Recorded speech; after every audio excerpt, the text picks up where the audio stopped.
നമസ്കാരം, പ്രൈം ടുഡേയിലേക്ക് സ്വാഗതം. നോക്കാം ഇന്നത്തെ പ്രധാന വാർത്തകൾ.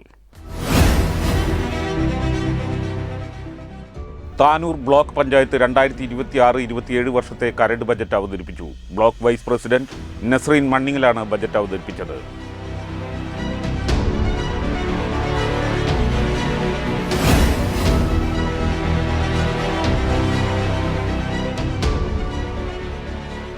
ഉദ്ഘാടനത്തിനൊരുങ്ങി പുറത്തൂർ നായർത്തോട് പാലം.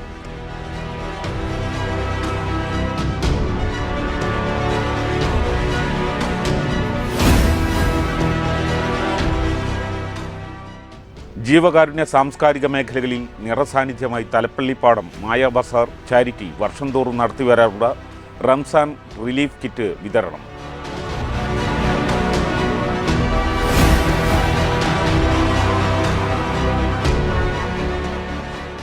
താനാളൂർ പഞ്ചായത്തിലെ മാലിന്യ പ്രശ്നം UDF LDF പോര് മുറുകുന്നു.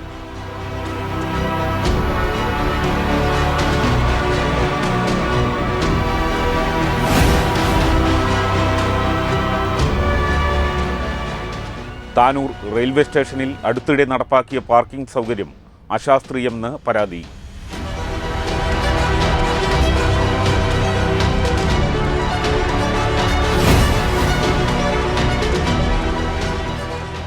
രണ്ട് പതിറ്റാണ്ടായി തിരൂർ ജില്ലാ ആശുപത്രിയിൽ മുനിസിപ്പൽ യൂത്ത് ലീഗ് കമ്മിറ്റിയുടെ നേതൃത്വത്തിൽ നടത്തുന്ന ഇഫ്താർ സംഗമത്തിന് ഇത്തവണയും തുടക്കമായി.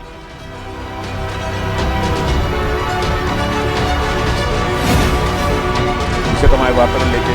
താനൂർ ബ്ലോക്ക് പഞ്ചായത്ത് 2026-27 വർഷത്തെ കരട് ബജറ്റ് അവതരിപ്പിച്ചു. ബ്ലോക്ക് വൈസ് പ്രസിഡന്റ് നസ്രീൻ മണ്ണിങ്ങിലാണ് ബജറ്റ് അവതരിപ്പിച്ചത്. ആരോഗ്യമേഖലയിൽ ഫിസിയോതെറാപ്പി യൂണിറ്റും ഹൈടെക് ലാബും രാത്രികാല OP സംവിധാനവും വീട്ടമ്മമാർക്ക് കൈത്താങ്ങായി ഗ്രാമശ്രീ പദ്ധതിയും AI പരിശീലന കേന്ദ്രവും ബജറ്റിൽ ഉൾപ്പെടുത്തിയിട്ടുണ്ട്. താനൂർ ബ്ലോക്ക് പഞ്ചായത്തിന്റെ 2026-27 സാമ്പത്തിക വർഷത്തെ കരട് ബജറ്റിൽ നിർബന്ധ വകയിരുത്തലുകളിൽ ഉൾപ്പെടുത്തിയിരിക്കുന്നത് പ്രാദേശിക സാമ്പത്തിക വികസനത്തിന് ഊന്നൽ നൽകിക്കൊണ്ട് ഉൽപാദന മേഖലയിൽ 1.39 കോടി രൂപയുടെ പദ്ധതികളും സ്ത്രീ ശാക്തീകരണത്തിനായി 55.5 ലക്ഷം രൂപയും വകയിരുത്തി. നമുക്ക് ഒരുപാട് കഴിഞ്ഞ പദ്ധതിയിൽ നമ്മൾ പറഞ്ഞിട്ടുണ്ട്, കുറച്ച് പദ്ധതികൾ നമുക്ക് മുന്നേ ഏറ്റെടുക്കേണ്ടി വന്നിട്ടുണ്ട്. കഴിഞ്ഞ പദ്ധതിയുടെ തുടർച്ച എന്നോണം, അതായത് കഴിഞ്ഞ 14ാം പഞ്ചവത്സര പദ്ധതിയുടെ തുടർച്ച എന്നോണം കുറച്ച് പദ്ധതികൾ നമ്മൾ മുൻകൂട്ടി എടുക്കേണ്ടി വന്നിട്ടുണ്ട്. അതിൻ്റെ ഒരു പ്രയാസം എന്നോണം നമുക്ക് പുതിയ പദ്ധതികൾ ഒരുപാടൊന്നും എടുക്കാൻ കഴിഞ്ഞിട്ടില്ല എന്നുള്ളൊരു കാര്യം നമ്മൾ ഇവിടെ അവതരിപ്പിക്കുകയാണ്. അതുപോലെ നമ്മൾ മുൻകൂട്ടി പറഞ്ഞു 20% നമ്മൾ മാറ്റിവെച്ച് 80% വേണ്ടിയിട്ടാണ് നമ്മൾ പദ്ധതികൾ എടുത്തിട്ടുള്ളത്. സ്പിൽ ഓവർ വർക്കുകൾക്കും ബാക്കി പ്രൊജക്ട്സിനും വേണ്ടിയിട്ട് സ്പിൽ ഓവർ വർക്കുകൾക്ക് വേണ്ടിയിട്ടൊക്കെ മാറ്റിവെച്ചതാണ്. കുട്ടികളുടെയും ശാരീരിക മാനസിക വെല്ലുവിളി നേരിടുന്നവരുടെയും ക്ഷേമത്തിനായി 38 ലക്ഷം രൂപയും വയോജനങ്ങൾക്കും പാലിയേറ്റീവ് പരിചരണത്തിനുമായി 26.2 ലക്ഷം രൂപയും പാർപ്പിട മേഖലയിൽ ഏകദേശം 1.5 കോടി രൂപ വികസന ഫണ്ടിൽ നിന്നും മറ്റു ഫണ്ടുകൾ ചേർത്ത് ആകെ 3.24 കോടി രൂപയും മാറ്റിവെച്ചു. വികസന ഫണ്ടിന്റെ വിഷയാടിസ്ഥാനത്തിൽ തരംതിരിച്ചുള്ള ഫണ്ട് വകയിരുത്തൽ ഇനി പറയുന്നവയാണ്. കാർഷിക മേഖലയിൽ നെൽകൃഷി വികസനത്തിനായി 26 ലക്ഷം രൂപയും ക്ഷീരവികസനം പാൽ ഇൻസെന്റീവിനുമായി 17,50,000 രൂപയും മണ്ണ് ജല സംരക്ഷണത്തിനായി 30 ലക്ഷം രൂപയും വകയിരുത്തി. വിദ്യാഭ്യാസ മേഖലയിൽ പട്ടികജാതി വിഭാഗത്തിലെ കുട്ടികളുടെ വിദ്യാഭ്യാസ പുരോഗതിക്കായി 7.7 ലക്ഷം രൂപയും പ്രത്യേകമായി വകയിരുത്തി. കല, സംസ്കാരം, യുവജനക്ഷേമം എന്നിവയ്ക്ക് 1 ലക്ഷം രൂപയും ആരോഗ്യമേഖലയ്ക്ക് 13 ലക്ഷം രൂപയും പാർപ്പിടം ഭവന നിർമ്മാണത്തിന് ആകെ 1.5 കോടി രൂപയും വകയിരുത്തി. പട്ടികജാതി പൊതുവിഭാഗത്തിനായി 28,42,800 രൂപയും വകയിരുത്തി.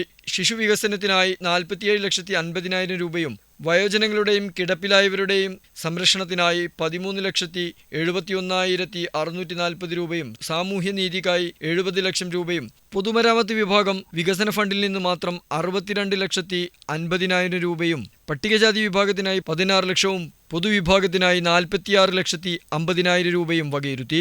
പ്രാദേശിക സാമ്പത്തിക വികസനം 40 ലക്ഷം രൂപ, സദ്ഭരണം 2,15,000 രൂപ എന്നിവയുമാണ് വികസന ഫണ്ടിൽ നിന്നും വിവിധ വിഷയാടിസ്ഥാനത്തിലുള്ള വകയിരുത്തലുകൾ. വെട്ടം ന്യൂസ്, താനൂർ. ഉദ്ഘാടനത്തിനൊരുങ്ങി പുറത്തൂർ നായർത്തോട് പാലം. അപ്രോച്ച് റോഡുകളുടെ നിർമ്മാണം അവസാന ഘട്ടത്തിൽ. മാർച്ച് 1 മന്ത്രി PA മുഹമ്മദ് റിയാസ് പാലം നാടിന് സമർപ്പിക്കും. ഒരു നാടിൻ്റെ യാത്രാ ദുരിതത്തിനു കൂടിയാണ് ഇതോടെ പരിഹാരമാകുന്നത്. ഞായറാഴ്ച വൈകിട്ട് നടക്കുന്ന ഉദ്ഘാടന ചടങ്ങ് മന്ത്രി KT ജലീൽ അധ്യക്ഷത വഹിക്കും. പുറത്തൂർ പഞ്ചായത്തിൽ കാവിലക്കാടിനെയും പടിഞ്ഞാറക്കരയെയും ബന്ധിപ്പിക്കുന്ന നായർത്തോട് പാലം 2026 മാർച്ച് 1 ഗതാഗത വകുപ്പ് മന്ത്രി PA മുഹമ്മദ് റിയാസ് നാടിന് സമർപ്പിക്കും. കിഫ്ബി പദ്ധതി പ്രകാരം 46.89 കോടി രൂപയ്ക്കാണ് കരാർ നൽകിയത്. 433 മീറ്റർ നീളത്തിൽ നിർമ്മിച്ച പാലത്തിൽ 20 മീറ്ററിന്റെ 8 സ്പാനുകളും 36.20 മീറ്ററിന്റെ 6 സ്പാനുകളും ഒടുവിൽ 38 മീറ്ററിന്റെ ബോസ്റ്റിംഗ് ആർച്ച് സ്പാനുമാണ് ഉള്ളത്.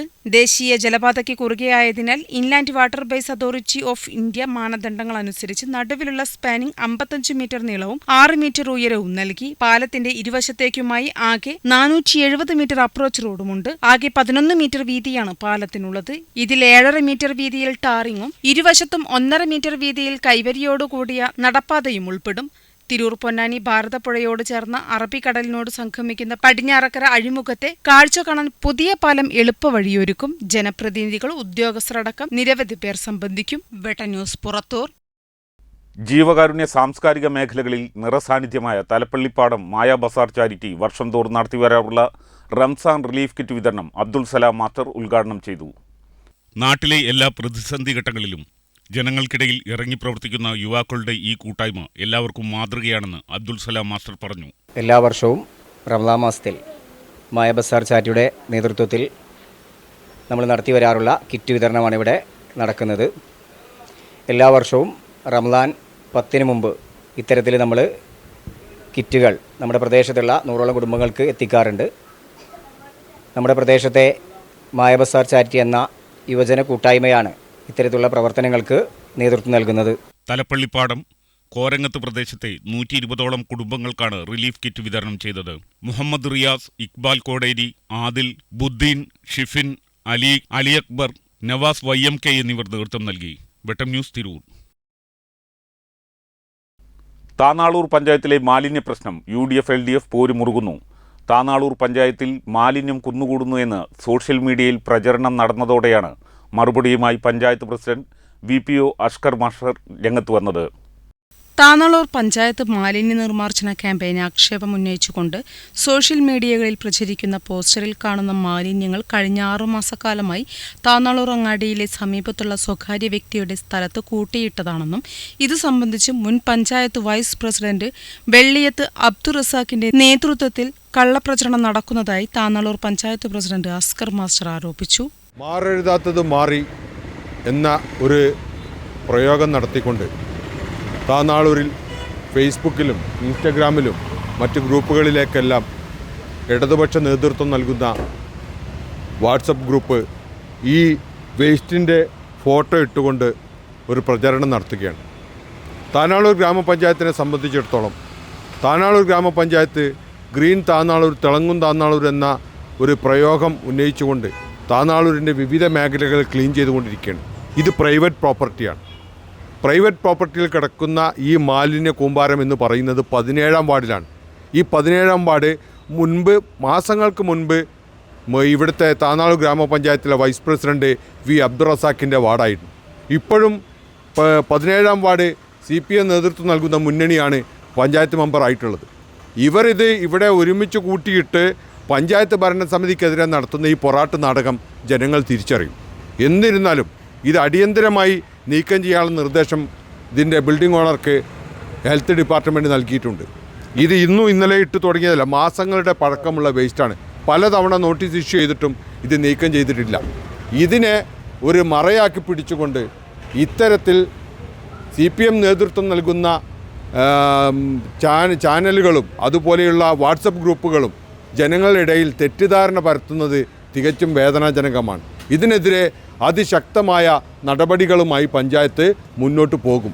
ഇത് പഞ്ചായത്ത് ഭരണസമിതിയെ ഇകഴ്ത്തി കാണിക്കുന്നതിന് വേണ്ടി മനഃപൂർവ്വം ചെയ്യുന്ന പ്രവൃത്തിയാണെന്ന് പറയുന്നതിലും ഖേദമുണ്ട്. അതേസമയം ശുചീകരണ പ്രവർത്തനങ്ങളിൽ കൃത്യമായി ഇടപെടാതെ പഞ്ചായത്ത് പ്രസിഡന്റ് ഒളിച്ചോടുന്നതാണ് കാണുന്നതെന്ന് മുൻ panchayat vice president V Abdurazak പറഞ്ഞു. പഞ്ചായത്ത് പ്രദേശത്തെ ശുചീകരണ പ്രവർത്തനങ്ങളിൽ കൃത്യമായി ഇടപെടാതെ ഗ്രാമപഞ്ചായത്ത് പ്രസിഡന്റ് ഒളിച്ചോടുന്നതാണ് കാണുന്നത്. കഴിഞ്ഞ ദിവസം നവമാധ്യമങ്ങളിലാകെ താനാളൂരിലെ വിവിധ പ്രദേശങ്ങളിലെ മാലിന്യ കുമ്പാരങ്ങളുടെ ഫോട്ടോ പ്രചരിച്ചിരുന്നു. അവസാനം പഞ്ചായത്ത് പ്രസിഡന്റ് പറയുന്നത് അത് സ്വകാര്യ വ്യക്തിയുടെ സ്ഥലത്താണ്, അവിടുത്തെ പഞ്ചായത്ത് മെമ്പർ ഞാനല്ല, പഴയ വൈസ് പ്രസിഡന്റ് ബന്ധുവാണ് പഞ്ചായത്ത് മെമ്പർ, അതുകൊണ്ടാണ് അതൊക്കെ അവിടെ കിടക്കണമെന്നാണ്. ഇത് പറയാനൊരു പഞ്ചായത്ത് പ്രസിഡന്റ് വേണോ? കഴിഞ്ഞ റിപ്പബ്ലിക് ഡേൻ്റെ ഭാഗമായി താനാളൂർ പഞ്ചായത്തിലാകെ ശുചീകരണ യജ്ഞത്തിന് തുടക്കം കുറിച്ചതാണ്. തുടങ്ങിയത് എവിടെ നിൽക്കണമെന്നുള്ളതാണ് പഞ്ചായത്ത് പ്രസിഡന്റ് പറയേണ്ടത്. പഞ്ചായത്ത് പ്രസിഡന്റ് ദിനംപ്രതി വരുന്ന മൂലക്കൽ നിന്ന് പോന്നാൽ പുത്തൻതെരുവിൽ കാണാം മാലിന്യ കുമ്പാരം. വേണമെങ്കിൽ പ്രസിഡന്റ് നമ്മൾ ഫോട്ടോ അയച്ചു കൊടുക്കാം. വട്ടത്താണിയിൽ എത്തുമ്പോഴും കാണാം. ആ വരവ് നേരെ തിരൂരിലേക്ക് പോരുകയാണെങ്കിൽ തിരൂർ മുനിസിപ്പാലിറ്റിയിലേക്ക് കയറുന്നതിന് തൊട്ട് മുമ്പ് പെരുവയൽമ്പത്തിൻ്റെ തൊട്ടടുത്തായിട്ട് മൂച്ചിക്കലും വലിയ മാലിന്യ കുമ്പാരം കാണാം. അത് പഞ്ചായത്തിൻ്റെ ഏത് ഭാഗത്ത് പോയാലും കാണാനുണ്ട്. അതിനു പകരം ഇത് ശുചീകരണ പ്രവർത്തനങ്ങൾക്ക് ആവശ്യമായ നടപടികൾ സ്വീകരിക്കുന്നതിന് പകരം പ്രചരിപ്പിച്ചത് തെറ്റാണ് എന്നുള്ള രീതിയിലേക്കാണ് പഞ്ചായത്ത് പ്രസിഡന്റ് എത്തുന്നത്. താനാളൂർ തിളങ്ങുകയല്ല ചെയ്യുന്നത്.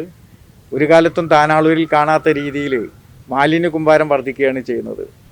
നമുക്കറിയാം, തിരൂർ കടലുണ്ടി റോഡിൽ വലിയപാടം മുതൽ കമ്പനിപ്പടി വരെയുള്ള പ്രദേശം മുൻകാലങ്ങളിലൊക്കെ PWDയുമായി ബന്ധപ്പെട്ടും അതുപോലെ തന്നെ തൊഴിലുറപ്പ് തൊഴിലാളികളെയും നാട്ടിലെ സാമൂഹ്യ സേവന രംഗത്ത് പ്രവർത്തിക്കുന്ന ആളുകളെയും ഒക്കെ വെച്ച് ശുചീകരണ പ്രവർത്തനം നടത്തുന്നതിൻ്റെ ഭാഗമായിട്ട് ക്ലീൻ ചെയ്ത് കിടന്നിരുന്ന സ്ഥലമാണ്. ഇപ്പോൾ പഞ്ചായത്ത് പ്രസിഡന്റ് ഒന്ന് അതുപോയി വാഹനത്തിൽ പോവട്ടെ, വലിയ കാടുകളാണ്, പൊതുജനങ്ങൾക്ക് നടക്കാൻ പോലും പറ്റാത്ത സാഹചര്യമുണ്ട്. അപ്പോൾ ഇതൊക്കെ നാട്ടിൽ പ്രതികരിക്കപ്പെടുമ്പോൾ അത് മറ്റു രീതിയിലേക്ക് വ്യക്തിഹത്യ നടത്താനാണ് പഞ്ചായത്ത് പ്രസിഡന്റ് ശ്രമിക്കുന്നത്. കഴിഞ്ഞ ഭരണസമിതി റോഡുകൾക്ക് ഫണ്ട് വെച്ചതിൻ്റെ പ്രവർത്തനം നടക്കുമ്പോൾ അത് ഉദ്ഘാടനം ചെയ്തുകൊണ്ട് കേമനാകണ അത്ര എളുപ്പമല്ല ഇത്തരം കാര്യങ്ങൾ. ഈ നാടിൻ്റെ ശുചീകരണ പ്രവർത്തനങ്ങളിലേക്ക് പഞ്ചായത്ത് പ്രസിഡന്റ് ശ്രദ്ധിക്കണമെന്ന് മാത്രമാണ് ഈ കാര്യത്തിൽ ഞങ്ങൾക്ക് സൂചിപ്പിക്കാനുള്ളത്. വെട്ട ന്യൂസ് താനാളൂർ. താനൂർ റെയിൽവേ സ്റ്റേഷനിൽ അടുത്തിടെ നടപ്പാക്കിയ പാർക്കിംഗ് സൗകര്യം അശാസ്ത്രീയമെന്ന് പരാതി. മുൻ കൗൺസിലർ PT ഇല്യാസാണ് പാലക്കാട് ഡിവിഷണൽ കൊമേഴ്ഷ്യൽ മാനേജർക്ക് പരാതി നൽകിയത്. ഇരുചക്ര വാഹനങ്ങൾക്ക് പാർക്കിംഗ് സൗകര്യത്തിനായി ഉണ്ടാക്കിയ ഷെഡ് ഗ്രൗണ്ടിന്റെ പകുതി ഭാഗം നിറഞ്ഞു നിൽക്കുന്നുവെന്നും ബാക്കി ഭാഗം നോ പാർക്കിംഗ് ബോർഡ് വെച്ച് തടഞ്ഞിരിക്കുന്നുവെന്നും പരാതിയിൽ പറയുന്നു. അത്യാവശ്യ ഘട്ടങ്ങളിൽ ഗ്രൗണ്ടിന്റെ തെക്കുഭാഗത്തേക്ക് ഫയർഫോഴ്സ് വാഹനങ്ങൾക്ക് പോലും കടന്നു ചെല്ലാനാവാത്ത വിധമാണ് ക്രമീകരിച്ചിട്ടുള്ളതെന്നും പരാതിയിൽ ഉൾപ്പെടുത്തിയിരിക്കുന്നു. MLA ഫണ്ടിൽ നിന്നും 1.5 കോടി രൂപ ചെലവിട്ട് നിർമ്മിച്ച കെട്ടിടത്തിന്റെ സൗന്ദര്യം നഷ്ടപ്പെടുത്തുന്ന വിധമാണ് താൽക്കാലിക ഷെഡ് നിർമ്മിച്ചതെന്നും PT ഇല്യാസ് പറഞ്ഞു. തൊട്ട സ്ഥലത്ത് തന്നെ അവരെന്ത് ചെയ്തിട്ടുണ്ട്, കയറ് കെട്ടിയിട്ട് നോ പാർക്കിംഗ് ബോർഡും വെച്ചിട്ടുണ്ട്. ഇതൊക്കെ സാധാരണക്കാരായ ജനങ്ങൾക്ക് വളരെ ബുദ്ധിമുട്ടുള്ളതാണ്. രജിസ്ട്രാർ മാസ്റ്റർ വിവരം അറിയിച്ചു. അതിൻ്റെ അടിസ്ഥാനത്തിലാണ് ഡിവിഷൻ ഓഫീസർക്ക് പരാതി നൽകിയിട്ടുള്ളത്. പ്രത്യേകിച്ച് നമുക്കറിയാം, അടിയന്തര ഘട്ടങ്ങളിൽ ഒരു ഫയർഫോഴ്സ് വണ്ടിക്ക് പോലും വരാൻ പറ്റാത്ത രീതിയിലേക്ക് ഒന്ന് തിരിച്ച് റിട്ടേൺ അടിക്കാൻ പറ്റാത്ത രീതിയിലേക്കൊക്കെയാണ് അവിടുത്തെ അശാസ്ത്രീയമായ പാർക്കിംഗ് ഉണ്ടാക്കിയിട്ടുള്ളത്. എന്തായാലും നടപടി ഉണ്ടാകുമെന്ന രീതിയിലാണ് ഈ പരാതി കൊടുത്തിട്ടുള്ളത്. നടപടി ഉണ്ടാകുമെന്നുള്ള ഉറപ്പ് തന്നെയാണ് ഞാൻ നിൽക്കുന്നത്. വെട്ട ന്യൂസ് താനൂർ. 2 പതിറ്റാണ്ടായി തിരൂർ ജില്ലാ ആശുപത്രിയിൽ മുനിസിപ്പൽ യൂത്ത് ലീഗ് കമ്മിറ്റിയുടെ നേതൃത്വത്തിൽ നടക്കുന്ന ഇഫ്താർ സംഗമത്തിന് ഇത്തവണയും തുടക്കമായി.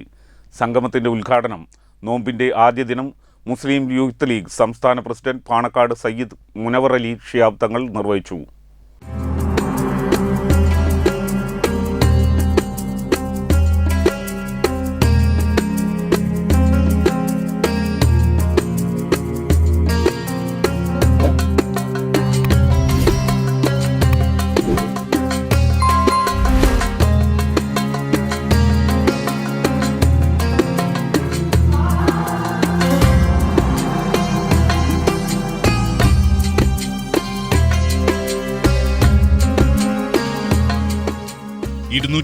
പരം ആളുകൾക്കാണ് നോമ്പ് തുറക്കുന്ന വിഭവങ്ങൾ 30 ദിവസവും നൽകുന്നത്.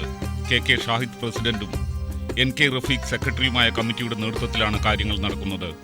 കഴിഞ്ഞ ദിവസത്തെ ഭക്ഷണ വിതരണത്തിന് മുനിസിപ്പൽ മുസ്ലിം ലീഗ് ഭാരവാഹികൾ നേതൃത്വം നൽകി. ഇത്തവണയും വളരെ ഭംഗിയായിക്കൊണ്ടാണ് പ്രിയങ്കരനായ ഷാഹിദും അതേപോലെ തന്നെ റഫീഖൊക്കെ നേതൃത്വം നൽകുന്ന മുനിസിപ്പൽ മുസ്ലിം യൂത്ത് ലീഗ് കമ്മിറ്റി ഇത്തവണയും നമ്മുടെ ജില്ലാ ആശുപത്രിയിലെ ഏകദേശം 200-ൽ പരം വരുന്ന നമ്മുടെ ജില്ലാ ആശുപത്രിയിൽ വിവിധങ്ങളായ അസുഖങ്ങളും കാരണം വിശുദ്ധ റമദാനിൽ നോമ്പ് തുറക്കാൻ പ്രയാസപ്പെടുന്ന നമ്മുടെ ആളുകൾക്ക് ഈ ഇഫ്താർ ഒരുക്കുന്നത് തീർച്ചയായും വളരെ പുണ്യമുള്ള കാര്യമാണ്. കഴിഞ്ഞ 20 കൊല്ലക്കാലവും ഇതിൻ്റെ ഒരു തുടർച്ച എന്ന് പറയുന്നത് പെരുന്നാൾ ദിനത്തിൽ ഈ ആശുപത്രിയിൽ അഡ്മിറ്റായി ഇരിക്കുന്ന ആളുകൾക്ക് അവർക്ക് പെരുന്നാൾ വിഭവം നൽകിക്കൊണ്ടാണ് ഈ ക്യാമ്പയിൻ എല്ലാ വർഷവും സമാപിക്കുന്നത്. തീർച്ചയായും ഒട്ടനവധി സുമനസ്സുകളാണ് ഈ സൽക്കർമ്മത്തിലേക്ക് സംഭാവനയായിട്ട് ഇതുമായി ബന്ധപ്പെട്ട് സ്പോൺസറിങ്ങിലൂടെ യൂത്ത് ലീഗിൻ്റെ ഈ സൽക്കർമ്മത്തിൽ പങ്കാളികളായിട്ടുള്ളത്. തീർച്ചയായും വളരെ പുണ്യകരമായ ഒരു പ്രവൃത്തിയാണ്. ഈ ബഹുമാനായ മുനവറലി ശിഹാബ് തങ്ങളാണ് ഇത്തവണത്തെ നമ്മുടെ ഇഫ്താർ ഉദ്ഘാടനം ചെയ്തത്. ഈ 20 കൊല്ലക്കാലത്തിനിടയ്ക്ക് ഏകദേശം 15 വർഷക്കാലവും ബഹുമാനായ മുസ്ലിം ലീഗിൻ്റെ സംസ്ഥാന പ്രസിഡന്റ് പ്രിയങ്കരനായ സയ്യിദ് സാദിഖ് അലി ശിഹാബ് തങ്ങളായിരുന്നു ഇതിൻ്റെ ഉദ്ഘാടന കർമ്മം നിർവഹിച്ചത്. ആ നിലക്ക് തീർച്ചയായിട്ടും ഇത്തരത്തിലുള്ള പ്രവർത്തനങ്ങൾ നമുക്കറിയാം. വിശുദ്ധ റമദാനിൽ ഒരു ഹോസ്പിറ്റലൈസ് ചെയ്യപ്പെടുക എന്നുള്ളത് തന്നെ അവരോടൊപ്പം നിൽക്കുന്ന രോഗികളോടൊപ്പം നിൽക്കുന്നവർക്ക് വളരെ പ്രയാസമുള്ള കാര്യമാണ്. പക്ഷേ വീട്ടിൽ നമ്മൾ നോമ്പ് തുറക്കുന്നതിനേക്കാൾ സുഭിക്ഷമായ രൂപത്തിലുള്ള ഭക്ഷണ കാര്യങ്ങളാണ് ഇവിടെ വളരെ ഹൈജീനിക്കായ സംവിധാനത്തിൽ മുസ്ലിം യൂത്ത് ലീഗ് ഒരുക്കിയിട്ടുള്ളത്. PV സമദ്, ബാവ ചമ്പ്ര, K നൌഷാദ് എന്ന കുഞ്ഞിപ്പ, മനാഫ് പൂന്തല, MP മൊയ്തുഷ, KP അസീസ് എന്നിവർ നേതൃത്വം നൽകി. Butter news, Tirur. Prime today പൂർണ്ണമാകുന്നു. നന്ദി, നമസ്കാരം.